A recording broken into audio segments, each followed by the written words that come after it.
Hi everyone, welcome back to my YouTube channel, and today I'm doing another interview.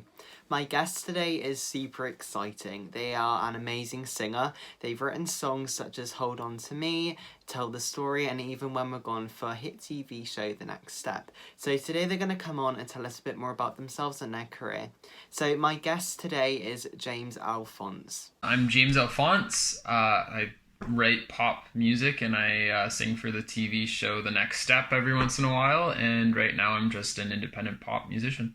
Fantastic, thank you so much for coming, James. So today we're going to be talking about your music career, and my first question is, when did you first get into the music world? Alright, so kind of a funny answer. My cousin was actually, she did a lot of plays and stuff like that, and she sang a lot. And my family had been giving lots and lots of praise to her and saying how great of a singer she is and how good of a job she does. And I might have been getting a little bit jealous. And I wanted to show them that I could sing too. So I actually started, I remember in class we sing the anthem every single morning in Canada. And I would try singing the anthem my best to see if anybody noticed and stuff like that. And that's when I just started trying to sing. But the first time I started playing the guitar as well as singing was actually when I was in grade 7 or 8. And I finally realized that my dad's a lefty, and that's why I couldn't play his guitar. I got a right-handed guitar and then played in the school play, and I learned Lean On Me. So that would probably be my first kind of introduction to music when I was younger, yeah. Oh, fantastic. It sounds like it was a kind of fun way to get into the music world. So what was it like getting into it professionally? What was your first audition, and what was it like first starting out in that world? It was a very different process, I guess you can say. When in your head you're thinking that it's going to be so formal and so intense, and then you get in the studio and they're ready to do a song and they're just kind of really relaxed, laid back, just try to make you feel really comfortable when you're in the studio booth and stuff like that, and you just kind of go for it, and they'll throw new things at you really quickly that might have not been in the song originally, and you just kind of have to go with it. But the things that engineers can do these days, to be honest with you, you can mess up and they'll make it sound perfect. I mean, one interesting fact, I believe it was on the song Not Even When We're Gone, the other one on that season. Hold On To Me. Hold On To Me. I think it was on that track. We actually recorded some of it from London, and there was a change that the Next Step wanted to make on the track, and I was living in London at the time, so we actually came out and we just did it from somebody's house, and the engineers are just absolutely amazing. So you would never be able to tell the difference because they really, really know how to do their job. And it just makes the process so much easier. So I think going into it, I was feeling really stressed, but coming out of it, every time I went into studio from that point on, I just knew that they were going to make it sound good no matter what. Oh, fantastic. And it sounds like your career has been incredible so far. So what is it like creating your songs? Creating songs, I've been I've worked with a lot of people who focus on improvisation and the spur of the moment kind of situations. So for example, one of my very first mentors is Mark Dom, and he invented this thing called the piantar, not the keytar. I know that a lot of people get the two mixed up, but it's actually an instrument that's played quite differently. There's actually an actual piano on the guitar as well as the guitar strings. And we would always put a microphone up in the room and then just play whatever we want and kind of just let the music take us where we wanted to go. And that was my introduction to a more professional style of songwriting. And he'd introduced me to Nick Lagona, who'd worked with the Bee Gees, Deep Purple, April Wine, the Police, and tons of really, really big rock names. And he was the same way. He would just bring us in and say, just play, sing, go for it, and then pull out what was good in it. So the songwriting process has slowly gotten more honed in since I started working with Andre Caden Black and Tal Vaseman, who've done some writing with some pretty iconic people. I was telling you before, they've worked with 21 Pilots, and they've worked with Imagine Dragons, and they've worked with Well, not both of those for those ones, but also Shakira. Who was the other? No, it was Christina Aguilera. Sorry, and Pitbull. Like, anyways, just lots of really cool artists and stuff like that who have a bit more of a tied in approach, because I was working with rock engineers before. So anyways, when we switched over from these rock engineers to more pop style music, it changed our process a lot. And it's been really fun, to be honest with you. But a lot more regimented, I'd say, than my original improvisational style of writing. Yeah, it does sound like it has been a really fun experience, and it's great that you got to experience that. So, do you have any advice to people who want to get into the music world? To advice to people who want to get into the music world. Honestly, networking is, as much as it sounds really like simple, and I'm sure everybody says it. I think one of the best assets you can have in music is constant practice, obviously, but meeting people. A lot of the connections that I'd made to get into these circumstances were actually made by just being in the right place at the right time, talking to the right people, getting encouragement from people who are supportive of you, not sticking in a relation with any engineer or producer who doesn't actually see the potential in you, because when they see that potential, they do put more work and time into it. They do suggest things. Nick Lagono was a huge force behind some of the awards that we got, because he would constantly be looking for them and suggesting that we apply for them. And as someone who was a Juno judge, we could tell that his opinion really mattered, and that he wouldn't have said it if he didn't honestly believe in it. So you just want to know that you've got the right people around you, and that you're constantly just trying to meet others, and it creating not just a network for contacts. A lot of people think that now I know all these people and this is really important, but I think it's a network of supportive people, I think, is probably the best way to put it. Not just anybody, but supportive people. Yeah, definitely. Thank you so much for sharing your advice. People can definitely take something from that. So, you've worked with some amazing bands such as The Truth. So, what is it like working with other bands? Well, the thing about opening for the Truce was that it was a long day. We didn't really talk to them at all, if I'm being completely honest. It was kind of just a work kind of day. But I have talked with one of the members, the bassist Jack. Really nice guy, really interesting guy. He connected through my cousin, actually. My cousin's a touring musician as well, and he actually was managing the Truce for a while. But that's not how I ended up playing with them.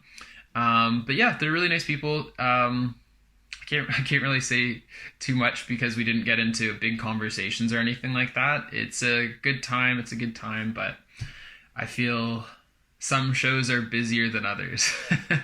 Yeah, well, it does sound like it was a really good time, and it's great you got to work with them. So, your tracks, I'll Be Your Wall and We Can Do Better, have been nominated for 2 international competitions. So, how did it feel for them to be nominated?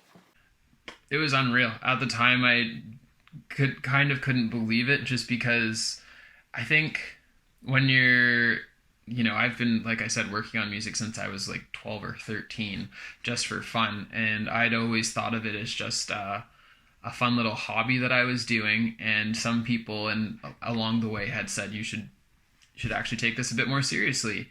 And when you have, world-class musicians judging your music and saying, this is good, like, I think other people should hear this, it was just unreal to have that affirmation, I guess, and just to help you feel like you're going in the right direction, and that you have put your time in the right places and have invested your trust in the right people. My engineer Tal Vaseman and co-producer Andre Caden Black have really put a lot of time and effort into helping this relation grow, and so I guess it just really also made me proud of my team and the people who work with me. So yeah, it was an amazing feeling. Yeah, most definitely. It sounds like an amazing feeling, and it's fantastic that you got nominated for them. So, do you look up to anybody in the music world? Do I look up to anybody? Yes, definitely. One that, really often comes to mind, and I feel like this is probably for a lot of people, is would honestly be Ed Sheeran, mainly because he's just somebody who sticks to his guns and has a gut for what he wants to do. As far as I can read about, for example, the I believe it was Galway Girl, he fought to keep that one on his release, and I just thought that that was a very he was very he showed a lot of integrity by making that decision. And I like that he tries to not conform to certain things, and that he's also the individual who writes songs because he likes that genre and that type and that the feel of that, not because he's actually aiming to recreate anything or to follow the crowd. He, if you look at his first, I'm not sure, they call it the Plus album, I think, or something along those lines, not the Division one, the green one. The green one's the Plus one, I think. Anyways, he has stuff that sounds like it could have fit on like an R&B hip hop kind of album, and then he'll go to this acoustic style, and he's not letting himself get tethered to genres and stuff like that. So he'd definitely be one of them. And generally speaking, my own engineer, Tal Baseman, I've thought that he does absolutely incredible work, and he's got a great work ethic, great personality, great individual. And I would say that he is definitely someone who I look up to and try to make proud with my music choices and successes and all those sorts of things. Yeah, those people sound like they're great to look up to, and it's great that you feel inspired by them. So earlier on you were mentioning about the next step, and obviously that's a big moment in your career. So some songs you have produced for the next step are Even When We're Gone, Hold On To Me, and Tell the Story, or a few I can name off the top. So what was it like producing them? It was really different, because I think in regular recording situations, you go in already knowing the song, and that's what you kind of come out with. Of course, there are little shifts and changes along the way, but they're not really like drastic at all. But when you're recording for a TV show, there's a lot more considerations to have in the back of your mind, including lyrical content that actually matches the story. Tell me the story legitimately. And so as you're going, the producers of the show might have certain changes and stuff. So the idea of coming back to studio for those little pieces was really a different thing for me. I thought it was really cool. And how they're taking the storyline into consideration, but also how we would change keys sometimes just to add effect or have instrumental parts was really different for me. I'm not used to having a quiet, like, and Even When We're Gone, they have the piano opening, and you're kind of just like, this is a really interesting opening. But in a lot of, when you're producing pop tracks for just listening purposes, recreation, and all those sorts of things, you strategically don't put in instrumentals because people don't want to wait for them. But when you're talking about a TV show, well, that's a little bit different because there's, dancing going on in the show, and you're considering the actual things that are happening in the show going on. So it was weird, I guess, in a good way, and also very not difficult, but fun, taking directive from someone to constantly shift what you came in thinking you'd be doing, knowing that the track's just going to have such a different outcome when you leave compared to the demo that's sent to you. Yeah, that all sounds great. And what did it feel like seeing your songs play on the show? Like, what was it like seeing the dances as well?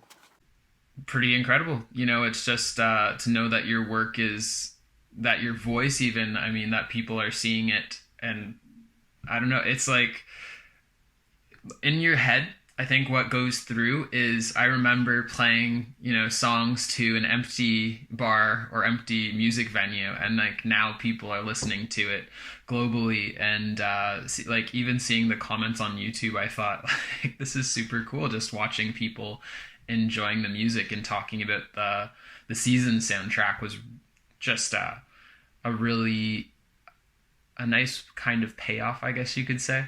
Yeah, it does sound like it was a great experience, and it's great that you got to do it. So what was it like being nominated for the Pop Album of the Year? It was different because that was a big shift in my music career. So at the time, I'd been really into like indie pop rock and stuff like that, and I'd been doing a lot more heavier rock leading up to it. and I decided to go solo and to just write an entire album acoustically and then to record that. So to get nominated for an album, my first pop album, was like unreal that I could, have a big splash into the industry. And it kind of was probably a tipping point that showed me maybe I should be focusing more on my passion, which has always been pop.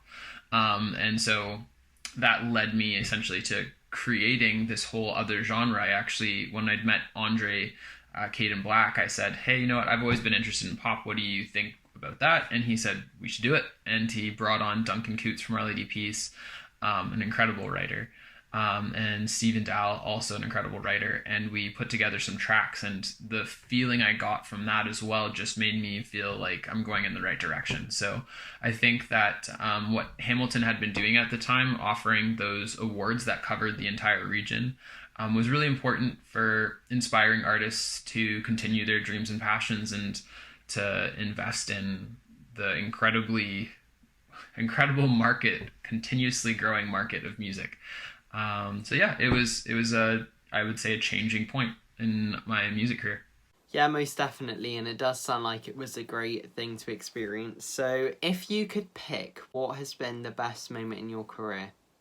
Ooh, if I could pick the best moment, I feel like they keep happening. To be honest with you, knowing just getting the recent nomination for the international songwriting competition, was a huge thing, and it's led to some more listeners, and that my page is slowly growing more listeners. Like, if you had have told me, like, beginning music young me, that I was gonna have 1,000+ listeners coming on to Spotify and listening to me and sending me emails and stuff like that, I would have thought you're absolutely crazy. So I think that there's maybe not one iconic route. The excitement of the development, I think, of the music, it's just consistent. There's always something happening, and that's definitely what I would say is the a music highlight.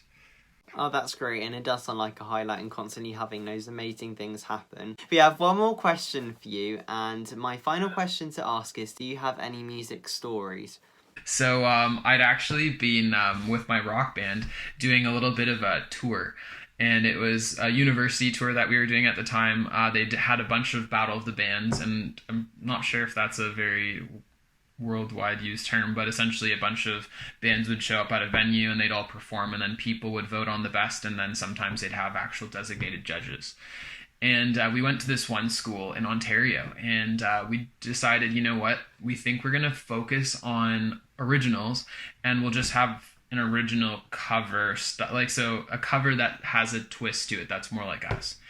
And so there was only one cover song in the entire set, and we're sitting there as the judges are, giving their critique of how we did and everything like that. And then the judge after judge, the same thing. They're saying, you know what, the whole set was phenomenal, absolutely amazing, but we would have preferred it if there were less covers in the set.